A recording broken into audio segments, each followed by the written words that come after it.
그동안에 10번에 9번에 걸쳐서 십자가의 길, 제자의 길이라는 제목으로 말씀을 생각했습니다.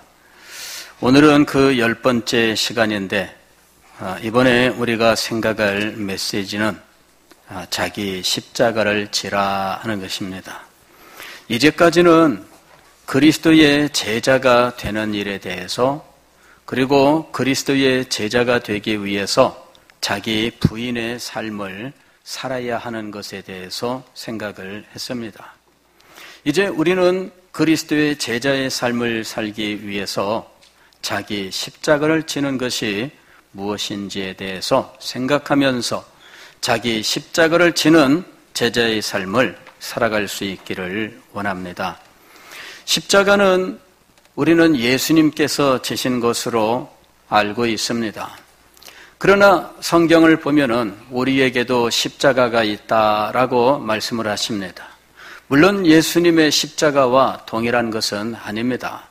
예수님의 십자가는 단지 예수님에게 고난의 의미만 있는 것이 아니라 또 하나님의 뜻으로 말미암아 지게 되는 짐일 뿐만 아니라 그 일을 통해서 죄인들을 구원하시는 놀라운 목적을 가지고 있었습니다. 예수님의 십자가는 그 누구도 함께 질 수가 없습니다. 물론 역사 속에서 구레네 사람 시몬이 예수 그리스도께서 십자가를 지시고 골고다 언덕을 올라가시다가 자꾸만 힘에 부쳐 쓰러질 때 구레네 사람 시몬이 로마 군병에게 끌려와서 십자가를 진 일은 있습니다. 그건 참 놀라운 일이죠. 제가 학생 시절에 이 장면을 생각하고 저 구레네 사람 시몬은 참 복받은 사람이다 그렇게 생각을 했었어요. 나도 그 당시에 그 자리에 있어서 참 예수님의 십자가를 잠깐이라도 짊어질 수 있었으면 얼마나 좋을까 그런 생각을 했었어요.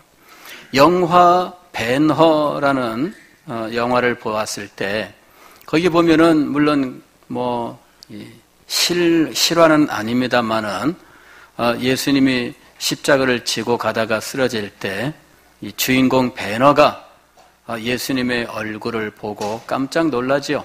자기가 과거에 노예가 되어 끌려갈 때 그 떼약볕 아래에서 목말라 쓰러졌을 때 자기에게 물을 한 대접 가져다 주신 분이 그분이었어요. 그걸 알고는 막 달려가서 물을 한 그릇 떠다가 예수님에게 드리는 장면이 있어요. 로마 군병들이 채찍으로 내리치지만 끄떡하지 않고 예수님에게 끝까지 물을 대접하는 장면이 나와요. 그 장면을 보면서 제가 마음속에 얼마나 부러웠는지 나도 저 현장에 있었으면 내가 예수님에게 물 한 대접이라도 갖다 드릴 수 있었을 텐데 그러나 잠시 후에 제가 저를 알게 되었습니다. 나는 현장에 있었더라도 예수님의 십자가를 대신 질 수 있는 인물은 아니고 내가 그 현장에 있었더라도 예수님에게 물 한 대접 대접할 만한 인물이 못 된다 하는 것이었습니다. 제가 저를 알고 보니까 저는 아무것도 아니었어요. 그리고 성경을 읽으면서 깨닫게 된 것은 내가 예수님의 십자가를 지는 것을 목표로 할 것이 아니라 우리 주님 말씀하셨던 대로 나에게 주신 내 십자가를 지는 것이 내가 해야 될 일이다 하는 것을 알게 된 거예요. 예수님의 십자가는 예수님이 담당하시는 거예요. 이 세상에 아무도 그 일을 감당할 수 없습니다. 우리 모두는 예수님의 십자가가 아니라 나에게 주어져 있는 내 십자가를 지고 가야 한다 하는 것이죠. 그래서 제가 저를 알게 됐어요. 예수님께서 자기 십자가를 지고 나를 좇을 것이니라 하고 말씀하셨으니 이제 내가 내 십자가를 지는 것이 합당하다 하는 것이었죠. 자, 그러면 여기서 말씀하는 이 십자가는 도대체 무엇일까? 예수님의 십자가가 아닌 우리의 십자가는 무엇일까? 교회 역사 속에서 이 십자가는 크게 두 가지로 생각을 합니다. 첫째는 고난이죠. 예수 그리스도를 믿는 자가 금생과 내생에 복을 받지만 겸하여 핍박을 받으리라. 예수 그리스도를 믿는 자가 이 세상에서 복음 때문에 겪게 되는 환난과 핍박들이 있습니다. 아니, 우리는 이 세상을 살면서 육신을 입고 사는 거로 이 세상에서 일어나는 수없이 많은 어려움과 또 고통들을 겪으면서 살아가고 있습니다. 이런 모든 것들이 우리에게는 십자가가 되고 있다라는 것이죠. 이것은 당연히 우리가 짊어져야 되는 것입니다. 그런데 많은 사람들이 이것을 제대로 짊어지지 못하여 넘어지고 쓰러지고 예수님을 떠나면서 그리스도의 제자 그 길을 떠나는 실패자가 되고 말았다 하는 것입니다. 오늘 우리가 예수 그리스도를 따라가면서 우리의 삶 속에 있는 고난, 우리 삶 속에 있는 어려움, 우리 삶 속에 찾아온 갑작스러운 위기, 이런 것들에 대하여 우리가 어떤 생각을 갖고 어떻게 감당하느냐 하는 것은 그리스도의 제자됨에 아주 중요한 원인이 되고 있는 거예요. 우리에게 다가오는 난관들을 어떻게 해석하고 어떻게 극복할 수 있느냐? 우리는 어려운 일이 다가오면 원망하기가 쉬워요. 하나님, 왜 나에게만 이렇게 어려운 일을 주십니까? 왜 나만 이렇게 고통당하고 있습니까? 왜 나만 이렇게 자주 실패합니까? 왜 나한테만 문제가 생깁니까? 이렇게 하나님을 원망하기가 쉽습니다. 그러나 알고 보면 나만 어려움을 겪는 것이 아닙니다. 나에게만 고난이 찾아오는 것이 아닙니다. 나에게만 갑작스러운 삶의 위기가 찾아오는 것이 아닙니다.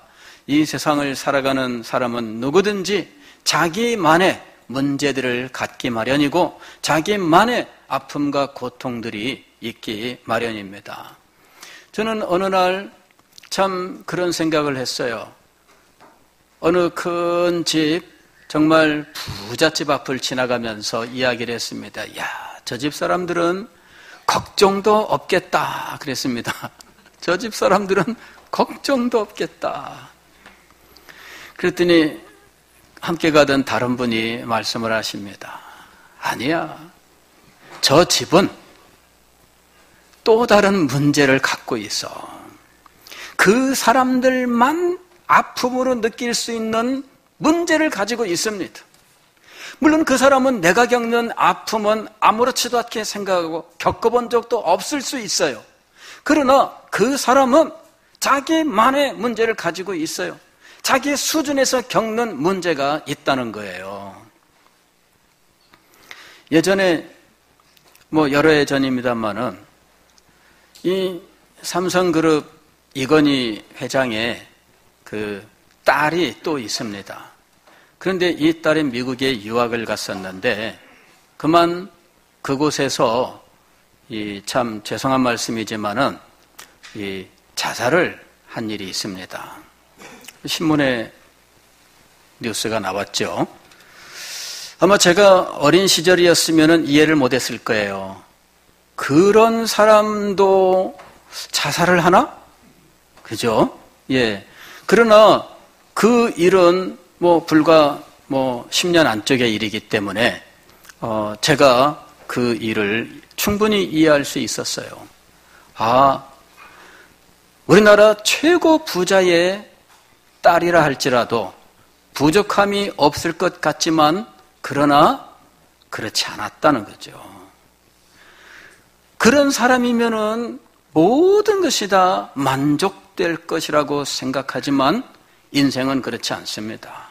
각자 자기만의 아픔, 자기만의 고통, 자기만 느끼는 자기 수준에서 느끼는 좌절, 실패 이런 것들이 있다는 거예요. 그것은 이 사람에게 말할 수 없는 고통을 주는 거예요. 세상 사람들은 그랬을 때 좌절하고 실망하고 길이 없어서 삶을 포기하는 일들이 참 많아요. 그런데 뜻밖에도 그리스도인들 중에서도 그런 사람들이 많이 있다는 것이죠. 왜 그럴까? 자기 십자가의 의미를 알지 못했기 때문이에요. 나에게 십자가가 있습니다.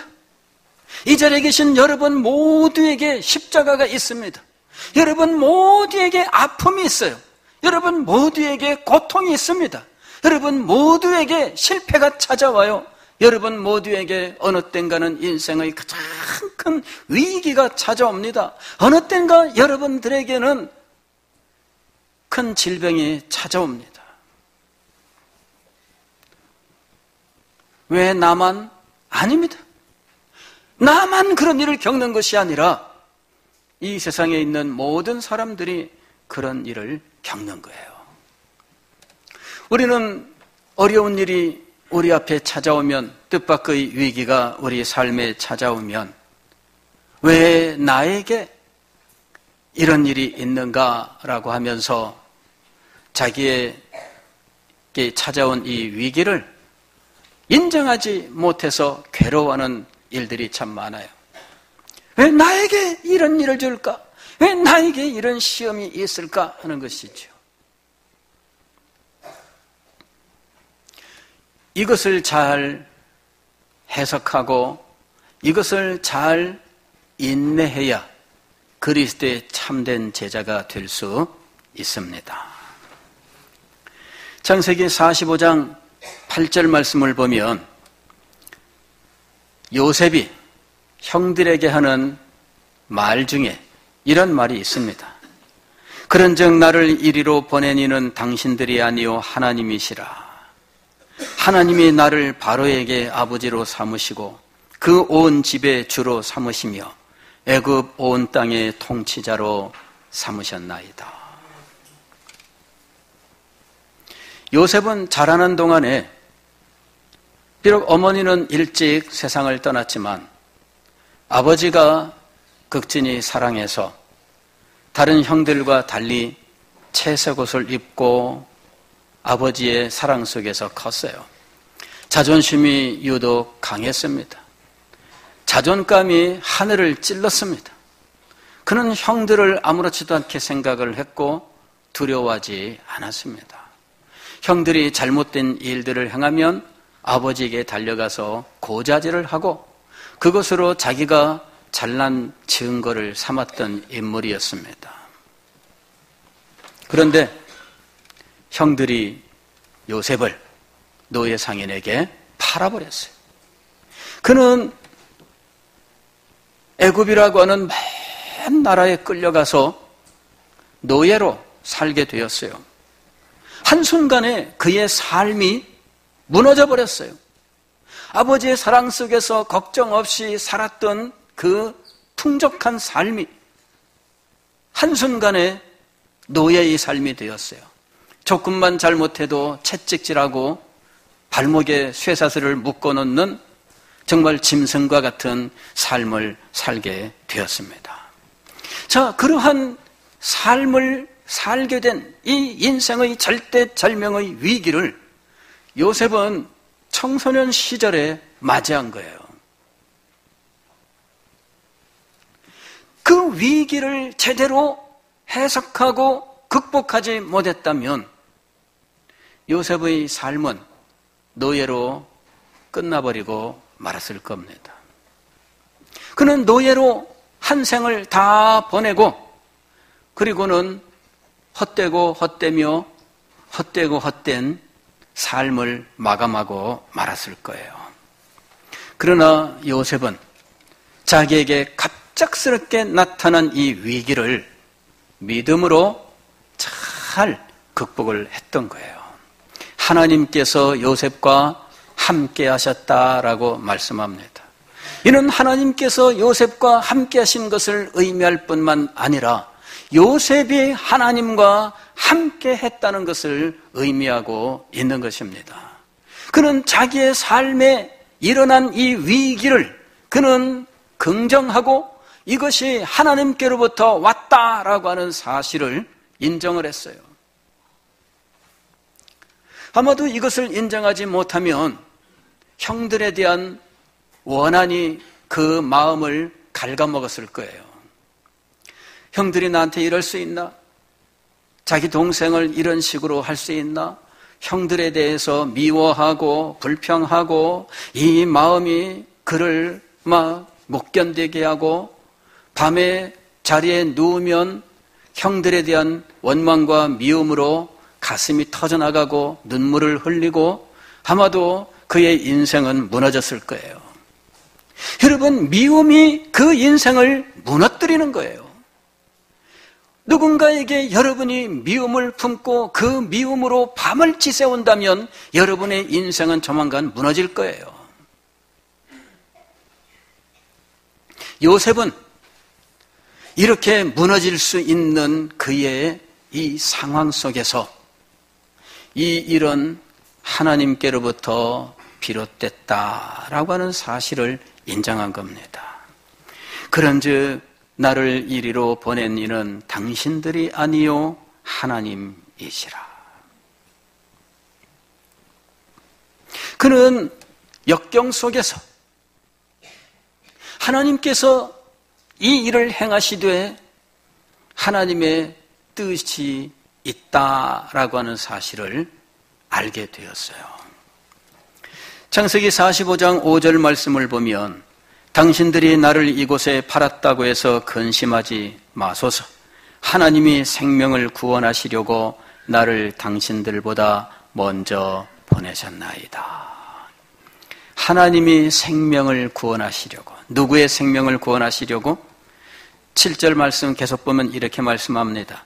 하나님이 큰 구원으로 당신들의 생명을 보존하고 당신들의 후손을 세상에 두시려고 나를 당신들보다 먼저 보내셨나니. 이 고난의 원인을 형들에게서 찾지 않았어요. 형들이 잘못했다, 형들이 미워했다, 형들에게 내가 반드시 갚아주겠다, 이 원한을 내가 풀어야 되겠다, 이리 생각하지 않았습니다. 그는 하나님께서 나를 보내셨다. 그리고 나를 보내신 하나님의 뜻이 있다라고 하는 사실을 그는 알게 된 거예요. 그래서 하나님의 뜻이 이루어지기를 소망하면서 그 삶을 살아간 겁니다. 이것이 하나님과 동행하는 삶의 비밀이에요. 주 뜻이 이루어지이다. 주님의 뜻이 나의 삶 속에서 이루어지이다. 주님의 뜻이 이 역경 속에서 이루어지이다. 주님의 뜻이 이 고난 속에서 이루어지이다. 그는 이 고난이 고난 그대로 끝나지 않는다는 사실을 알고 있었어요. 고난과 어려움은 그것으로 끝나지 않는다는 것. 하나님이 이것을 내게 주셨다면 하나님의 뜻이 있고 고난은 반드시 하나님의 뜻을 성취한다는 사실을 그는 분명히 믿었던 것입니다. 그래서 고난 속에 함께하신 하나님의 뜻을 알고 그 뜻을 이루는 삶을 살아가기 시작을 했던 거예요. 여러분, 인생에 삶이 무너질 것만 같은 위기가 찾아옵니다. 그러나 진짜 삶을 무너뜨리는 것은 위기가 아니에요. 위기를 어떻게 대하느냐 하는 것이지요. 위기 속에서 하나님의 뜻을 알고 하나님의 인도하심을 발견하는 사람은 위기 속에서 오히려 그 삶을 새롭게 하는 놀라운 자리에 나가게 되는 거예요. 위기가 삶을 무너뜨리는 것이 아니라 위기 속에 있는 하나님의 뜻을 발견하지 못해서 그 삶이 무너지는 겁니다. 우리는 다니엘을 알고 있지요. 다니엘은 청소년 시절에 나라가 망하고 또 이방 나라의 포로로 붙잡혀가는 인생의 위기를 맞이했습니다. 그냥 위기 그 자체에 낙심하고 실망했다면 다니엘의 삶은 무너졌을 거예요. 이방 땅에서 눈물을 흘리다가 그냥 노예의 삶을 살다가 한 생을 그대로 마감하고 말았을 겁니다. 그러나 다니엘은 뜻을 정하여 이방 나라에 끌려갔습니다. 아직도 청소년 시절입니다. 아직도 인생에 대하여 다 알지 못합니다. 그러나 그는 뜻을 정하여 하나님의 백성으로서 순결함을 지키기를 원했습니다. 위기가 그 사람의 인생을 무너뜨리는 것이 아니라 위기 속에 있는 하나님의 뜻을 발견하지 못하여 인생이 무너지는 거예요. 왜 나만 어려움이 있을까? 왜 나에게 이런 일이 있을까? 하나님 도대체 하나님 나에게 무슨 억하심정이 있다고 이렇게 행하십니까? 여러분, 우리에게 찾아온 위기가 나의 인생을 무너뜨리고 나에게 찾아온 난관이 그리스도의 제자됨을 포기하게 만드는 일이 있다면 그것이 바로 비극인 거예요. 잘 믿다가 무너지는 사람들이 얼마나 많습니까? 잘 섬기다가 무너지는 사람들이 얼마나 많습니까? 믿음의 성장을 잘 하는 것처럼 보이는데 어느 날 갑자기 무너져버리는 사람들이 얼마나 많습니까? 그것은 자기 삶에 대하여 하나님의 뜻을 제대로 발견하지 못했기 때문이에요. 우리는 언제나 하나님의 뜻을 찾아야 됩니다. 구하고 찾고 두드리라. 이럴 때 찾는 것은 하나님의 뜻을 찾는 거예요. 하나님, 나에게 무슨 뜻을 가지고 계십니까? 주님, 이 난관을 통하여 나에게 무슨 뜻을 이루기를 원하십니까? 하나님의 뜻을 구하는 사람은 하나님이 내게 주신 것은 고난이 아니라 하나님의 축복이라고 하는 사실을 깨닫게 됩니다. 우리는 어려움 속에서 하나님의 본심을 깨달을 수 있어야 돼요. 내가 고난당하고 어려움당하고 눈물을 흘리는 것이 하나님의 뜻이 아닙니다. 나에게 고난을 주신 하나님의 본심은 무엇일까요? 이것을 통해서 나를 연단시키시고 이것을 통해서 나를 가르치셔서 이것을 통하여 하나님께서 나의 삶에 이루기를 원하시는 크고 놀라운 일들을 성취하기 위해서입니다. 그래서 시편 119편에서 시인은 고난당한 것이 내게 유익이라 이렇게 말을 했던 겁니다. 고난당한 것이 내게 유익이라 이로 인하여 내가 주의 율례들을 배우게 되었나이다. 요셉도 청소년 시절에 그의 삶이 완전히 무너지는 위기 앞에서 그 고난 속에서 하나님의 뜻을 발견하고 하나님께서 연단시키시는 훈련들을 잘 감당하면서 그는 하나님의 뜻을 이루어 영광스러운 자리에 나아가게 되었습니다. 다니엘도 청소년 시절에 나라가 망하고 그의 삶이 무너지는 위기 앞에서 뜻을 정하여 하나님의 백성의 삶을 순결하게 살아가기로 결심하고 실천했을 때 그의 삶은 하나님의 축복을 받는 삶이 되었습니다.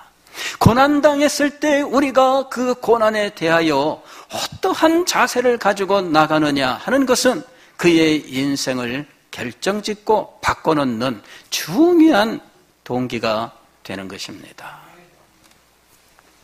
어려움이 있다고 해서 낙심하고 힘든 일이 있다고 해서 인상을 쓰고 여러분 그럴 것이 아니라 그 속에서 하나님의 뜻을 구하시고 하나님께서 나에게 어떤 것들을 축복하시기를 원하시는지 오히려 하나님 앞에 묻고 구하는 사람이 되어야 할 것입니다. 예수 그리스도께서는 십자가의 고난을 당하셨습니다. 모욕과 멸시를 당하셨습니다. 히브리서 5장 8절은 이것에 대하여 이리 말씀합니다. 그는 하나님의 아들이시라도 고난으로 말미암아 순종을 배우셨다. 고난으로 말미암아 순종을 배우셨다. 고난이 각 사람에게 하나님이 가르치고자 하는 학과목이 되고 있다는 거예요. 예수 그리스도께는 이 고난이 순종이라고 하는 과목을 배우는 일이 되었어요. 그리고 이 순종을 배워 하나님께 나아갔더니 하나님께서 그를 지극히 높여 하늘과 땅에 있는 모든 것들로 그 앞에 무릎을 꿇어 주님이라고 고백하게 하셨어요.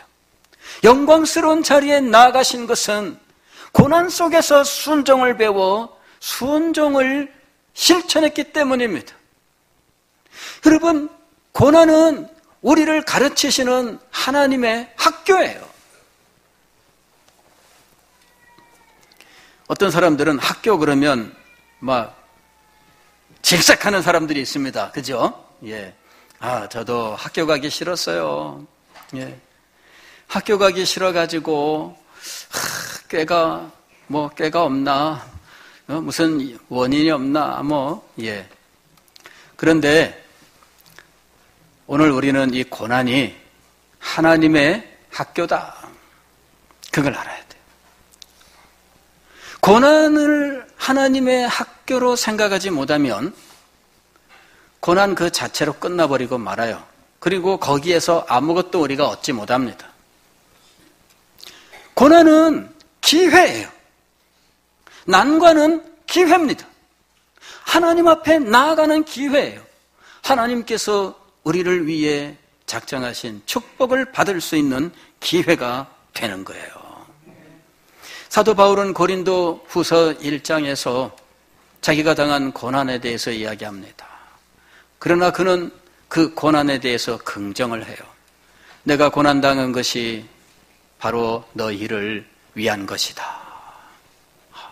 너희를 위하여 내가 고난을 당한 것이다. 그들이 받을 고난을 대신 받았다는 말이 아니라 내가 이 고난을 통하여 하나님의 은혜를 받은 그 일이 다른 성도들에게는 또한 믿음과 소망을 키우는 중요한 일이 되는 거예요. 사도 바울이 난관 속에서 하나님의 은혜를 입었습니다. 살 소망이 끊어진 속에서 하나님의 생명의 구원을 얻었습니다. 그렇다면 이것을 보는 성도들이 얼마나 큰 은혜를 받으며 마음의 용기와 능력을 얻겠습니까? 우리도 역시 하나님의 은혜를 받을 수 있다. 우리도 하나님의 구원을 받을 수 있다. 우리에게 닥친 환난과 고난도 하나님의 은혜로 이길 수 있다. 사도 바울은 자기에게 당한 일을 개인적인 차원의 문제로 끝내지 않았어요. 너희를 위한 것이다. 사랑하는 성도 여러분, 무슨 말이지만 이런 말이 있습니다. 어떤 사람이 웅덩이에 엎어졌는데 일어날 때 입에 물고기를 물고 일어났다. 그죠? 예, 웅덩이에 엎어졌는데 일어날 때 입에 무엇을 물고 일어나요? 물고기를 물고 일어나요. 엎어진 것만 생각하면 이건 참 얼마나 참 싫겠어요. 그런데 어이쿠 하고서는 넘어졌다가 일어났는데 자기도 모르는 사이에 입에는 물고기가 물려 있는 거예요. 하나님을 사랑하는 자, 곧 그 뜻대로 부르심을 입은 자들에게는 모든 것이 합력하여 선을 이루느니라. 예수 그리스도의 참 제자가 되기를 원하는 사람들은 자기 십자가를 져야 됩니다. 누구에게나 다 있는 일이지만 그러나 그 속에 하나님의 뜻이 있다 하는 사실을 알고 하나님의 뜻을 이루기를 원하는 마음으로 하나님께서 고난을 통하여 가르치시는 것들을 잘 배워 나간다면 그는 엎어졌으나 입에 물고기를 물고 일어나는 사람 같을 것이요 모든 것이 합력하여 선을 이루는 사람이 될 줄로 믿습니다. 자기 십자가를 지고 복된 은혜를 받는 여러분이 되시기를 주의 이름으로 축원합니다.